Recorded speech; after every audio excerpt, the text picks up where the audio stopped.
জান্নাতি সাজ আনে জিবরিল ঈদের ওই দিনে হাসান নিল সবুজার লাল নীল হোসেনে হাসানের ঠোঁটে চুমা হোসেনের গলায় যার হকিকত বেটিকে জানাই কামলিওয়ালাই ভবিষ্যৎবাণী নূর নবীজির ভবিষ্যৎবাণী নূর নবীজির মিলে গেল রে ইমাম হোসেন শহীদ হলো দিনের খাতিরে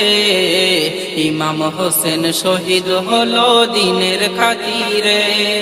নূর নবীর কলিজা টুকরা মা ফাতেমার জান সেই হোসেনকে মারলি কেমন বিষে ভরা বান ইসমাইলের ঠুকে কদম যদি হয় জমজম হোসেন চাইলে খোদা দিত পানির